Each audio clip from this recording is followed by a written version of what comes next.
नमस्कार दोस्तों, दयाल एजुकेशन में आपका स्वागत है। दोस्तों, आपसे निवेदन है कि जो भी मैं यहाँ पढ़ा रहा हूँ इसके नोट्स आप कॉपी में उतार लें तो काफ़ी अच्छा रहेगा। भविष्य में आपको देखने में आसानी रहेगी। इस सीरीज के जितने भी प्रश्न हैं वो आरबीएससी की पुस्तक से बनाए हुए हैं। दोस्तों, यदि आपने इस चैनल को अभी तक सब्सक्राइब नहीं किया है तो इस चैनल को अभी सब्सक्राइब कर लें ताकि मेरी आने वाली नेक्स्ट वीडियो आप तक जल्द ही पहुंच सके। इस सीरीज से आपको 60 से 80% प्रश्न जरूर मिल जाएंगे। यदि आपको मेरी वीडियो अच्छी लगती हो तो एक लाइक जरूर कर देना। आपका एक लाइक मेरे लिए मोटिवेशन का काम करता है। तो चलिए शुरू करते हैं। पहला प्रश्न, यदि 15 डिग्री पश्चिमी देशांतर पर दोपहर के 1 बजे हों तो उसी समय 20 डिग्री पश्चिमी देशांतर पर कितना समय होगा यदि 1 डिग्री बराबर 4 मिनट होता हो। इसका आंसर होगा दोपहर के 12:40 समय होगा। देखिए मित्रों, ऐसे प्रश्नों को हल करने के लिए एक सामान्य सा तरीका है। सबसे पहले ऐसे प्रश्नों में देशांतर का अंतर निकालना होता है। प्रश्न में दिया हुआ है 20 डिग्री और 15 डिग्री, दोनों देशांतर का अंतर निकालते हैं 5 डिग्री। सेकंड है, प्राप्त अंतर को 4 मिनट से गुना करने पर 20 मिनट आती हैं। फिर थर्ड है, प्राप्त समय यदि 60 मिनट से अधिक हो तो उसे घंटे में परिवर्तित करते हैं। यहाँ पर 60 मिनट से अधिक नहीं है, 20 मिनट ही है। नेक्स्ट, प्राप्त समय दिए गए समय से पश्चिम में हो तो उसको घटा देंगे और पूर्व में हो तो जोड़ देंगे। देखिए यहाँ पश्चिम में है इसलिए हम इस समय को घटा देंगे और यहाँ दिया हुआ समय है 1 बजे। 1 बजे अर्थात 12:60। 60 मिनट से 20 मिनट ये हम घटा देते हैं तो 40 मिनट रह जाती हैं, अर्थात 12:40 PM, दोपहर के 12:40 होंगे। इस प्रकार आपको याद रखना है। अगला प्रश्न, निम्न में से कौन सा कथन सत्य है? पृथ्वी का भूमध्यवर्ती व्यास 12,756.6 किलोमीटर है। पृथ्वी की ध्रुवीय परिधि 40,008 किलोमीटर है। पृथ्वी की भूमध्य रेखीय परिधि 40,075 किलोमीटर है। पृथ्वी का ध्रुवीय व्यास 12,514 किलोमीटर है। देखिए दोस्तों, ये चारों ही कथन सत्य हैं, इसलिए आपको ये याद रखने हैं। इससे 4 प्रश्न बनाए जा सकते हैं, ये आपको ध्यान रखने हैं। चित्र में भी हम देख सकते हैं। अगला प्रश्न, दक्षिणी अयनांत होता है 21 मार्च, 21 जून, 23 सितंबर, 22 दिसंबर। देखिए इसका सही आंसर है 22 दिसंबर को। इसको एक मैं चित्र के द्वारा समझा देता हूँ आपको। देखिए मित्रों, ये हमारी पृथ्वी है और ये भूमध्य रेखा है, ये कर्क रेखा, ये मकर रेखा। जब सूर्य की किरणें कर्क रेखा पर सीधी पड़ती हैं तो ये उत्तरी अयनांत होता है और जब सूर्य की किरणें मकर रेखा पर सीधी गिरती हैं तो ये दक्षिणी अयनांत होता है। मकर रेखा पर सूर्य की किरणें सीधी कब गिरती हैं? 22 दिसंबर को, अतः वहाँ दक्षिणी अयनांत होता है। आप देख सकते हैं चित्र में ये। अगला प्रश्न, उत्तरी अयनांत होता है 21 मार्च, 21 जून, 23 सितंबर, 22 दिसंबर। देखिए वैसा ही प्रश्न है, इसका सही आंसर होगा 21 जून। 21 जून को कर्क रेखा पर 21 जून को कर्क रेखा पर सूर्य की किरणें सीधी पड़ती हैं, अतः उत्तरी अयनांत होता है। अगला प्रश्न, पतझड़ विषुव कब होता है? देखिए मित्रों, पतझड़ विषुव होता है 23 सितंबर को। ये आप देख सकते हैं 23 सितंबर को पतझड़ विषुव होता है। अगला प्रश्न, असत्य कथन है पृथ्वी के पश्चिमी भाग में सूर्योदय सबसे पहले होता है। पृथ्वी को 1 डिग्री घूमने में 4 मिनट का समय लगता है। पृथ्वी लगभग 24 घंटे में अपना एक परिभ्रमण पूरा करती है, या कोई नहीं। देखिए इसमें असत्य कथन है पृथ्वी के पश्चिमी भाग में सूर्योदय सबसे पहले होता है। ये पश्चिम भाग में न होकर पूर्वी भाग में सबसे पहले सूर्योदय होता है, ये आपको ध्यान रखना है। अगला प्रश्न, बसंत विषुव कब होता है? 21 मार्च, 21 जून, 23 सितंबर, 22 दिसंबर। 21 मार्च को बसंत विषुव होता है। देख सकते हैं आप चित्र में ये। देखिए इससे 4 प्रश्न तैयार होते हैं जो हमने पहले पढ़े हैं। 21 मार्च को बसंत विषुव हो गया। 21 जून को उत्तरी अयनांत हो गया और 22 दिसंबर को दक्षिणी अयनांत हो गया और 23 सितंबर को पतझड़ विषुव। ये आपको ध्यान रखना है। अगला प्रश्न, सत्य कथन है दो देशांतर रेखाओं के मध्य अधिकतम दूरी विषुवत वृत्त पर होती है, लेकिन जैसे जैसे ध्रुवों की ओर जाते हैं देशांतर रेखाओं के बीच की दूरी कम होती जाती है। ये बिल्कुल सत्य है। कुल मानक देशांतरों की संख्या 360 होती है। ये भी बिल्कुल सत्य है। 0 डिग्री पूर्वी देशांतर रेखा को मानक या ग्रीनविच रेखा भी कहा जाता है, जो कि इंग्लैंड के ग्रीनविच शहर से होकर गुजरती है। ये भी बिल्कुल सत्य है। 180 डिग्री पूर्वी देशांतर रेखा, 180 डिग्री पश्चिमी देशांतर रेखा दोनों एक ही हैं। ये भी सत्य है। अर्थात ये सभी कथन सत्य हैं। ये आपको ध्यान रखने हैं।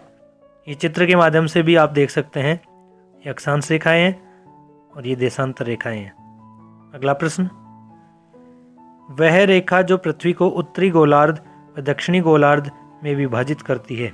कर्क रेखा, विषुवत रेखा, मकर रेखा, ग्रीनविच रेखा। वह रेखा है विषुवत रेखा। देख सकते हैं आप 0 डिग्री अक्षांश पर होती है। ये पूरी पृथ्वी को 2 भागों में विभाजित करती है। ये तो हो गया नॉर्थ पोल और ये साउथ पोल, उत्तरी गोलार्ध, दक्षिणी गोलार्ध। अगला प्रश्न, पृथ्वी पर एक अधिवर्ष में कितने दिन होते हैं। 365, 364, 366, 363। इसका सही आंसर होगा 366 दिन होते हैं। अगला प्रश्न, पृथ्वी सूर्य की परिक्रमा कितने समय में करती है। 365 दिन, 365 दिन 6 घंटे, 368 दिन, 366 दिन 6 घंटे। इसका सही आंसर होगा 365 दिन 6 घंटे।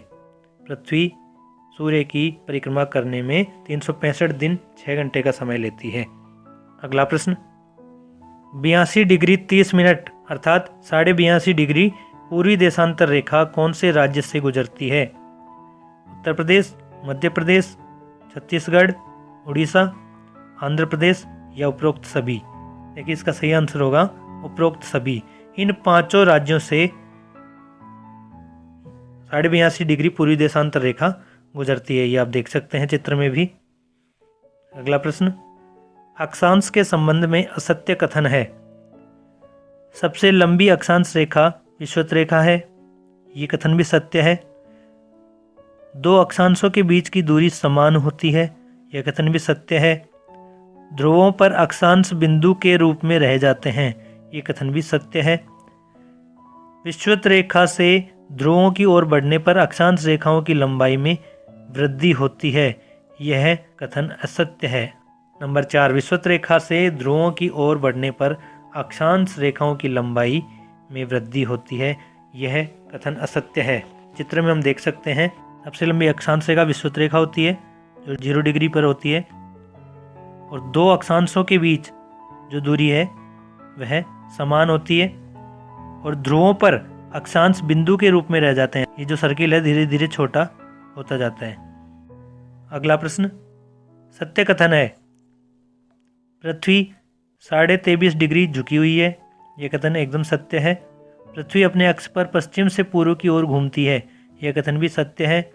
विषुवत रेखा के उत्तर तथा दक्षिण की ओर जाने पर अक्षांश रेखाओं की लंबाई में कमी आती है। यह कथन भी सत्य है। पृथ्वी का अक्ष अपने परिक्रमण तल से 66.5 डिग्री का कोण बनाता है। यह कथन भी सत्य है। अर्थात ये सभी कथन सत्य हैं। ये आपको ध्यान रखने हैं। चित्र में हम देख सकते हैं ये 23.5 डिग्री पृथ्वी अपने अक्ष पर झुकी हुई है। ये पृथ्वी का अक्ष है। ये नॉर्थ पोल और ये साउथ पोल। अगला प्रश्न, पृथ्वी की आकृति है गोलाकार, चौकोर, भू-आब, समचतुर्भुज। पृथ्वी की आकृति कैसी है? भू-आब। भू-आब का अर्थ है एक गोले के रूप में पृथ्वी होती है, उभरी हुई होती है। चित्र में हम देख सकते हैं, ये दोनों चित्र देख सकते हैं हम। गेंद के समान एक गोले के समान पृथ्वी होती है जिसको हम भू-आब कहते हैं। अगला प्रश्न, भारत का मानक समय कितने डिग्री पूर्वी देशांतर से निर्धारित किया जाता है? अभी हमने पढ़ा था 82.5 डिग्री पूर्वी देशांतर, जो कि भारत के 5 राज्यों से गुजरती है, जिसे भारत का मानक समय तय करने वाली रेखा कहा जाता है। ये आपको ध्यान रखना है। अगला प्रश्न, जब सूर्य और पृथ्वी के मध्य चंद्रमा आ जाता है तो कौन सी स्थिति बनती है। देखिए, ये सूर्य है, ये पृथ्वी है और ये चंद्रमा। पृथ्वी और सूर्य दोनों के मध्य यदि चंद्रमा आ जाता है तो ऐसी स्थिति में सूर्य ग्रहण की स्थिति होती है। यह आपको ध्यान रखना है। अगला प्रश्न, जब पृथ्वी सूर्य और चंद्रमा के मध्य आती है तो कौन सी स्थिति बनती है। वैसा ही प्रश्न है, लेकिन इसमें थोड़ा सा ध्यान रखना है। यहाँ सूर्य और चंद्रमा के मध्य पृथ्वी है, तो ऐसी स्थिति में चंद्र ग्रहण की स्थिति बनती है। यह आपको ध्यान रखना है। अगला प्रश्न, सूर्य की सीधी किरणें कर्क रेखा पर सीधी कब पड़ती हैं। हमने एक ऐसा ही प्रश्न पहले भी पढ़ा था, जिसमें पूछा गया था कि उत्तरी अयनांत कब होता है, दक्षिणी अयनांत कब होता है। उसमें देखिए मित्रों, मैंने आपको बताया था कि जब सूर्य की किरणें कर्क रेखा पर सीधी गिरती हैं तब उत्तरी अयनांत होता है 21 जून को, और जब सूर्य की किरणें मकर रेखा पर सीधी गिरती हैं तब दक्षिणी अयनांत होता है 22 दिसंबर को। यह आपको ध्यान रखना है। प्रश्न में पूछा गया है कि सूर्य की सीधी किरणें कर्क रेखा पर कब पड़ती हैं, तो इसका आंसर होगा 21 जून को सूर्य की किरणें कर्क रेखा पर सीधी गिरती हैं, अतः आंसर होगा 21 जून। ये आपको ध्यान रखना है। आज के इस चैप्टर में इतने ही प्रश्न थे। इस चैप्टर की PDF डाउनलोड करने के लिए मेरे व्हाट्सएप नंबर 7976754053 पर PDF टाइप करके सेंड करें। ये सभी प्रश्न NCERT RBSC की पुस्तकों से तैयार किए गए हैं। यदि आपको मेरी यह कोशिश पसंद आई हो तो चैनल को सब्सक्राइब जरूर करें, जिससे आगे आने वाली वीडियो की नोटिफिकेशन आपको मिल सकें।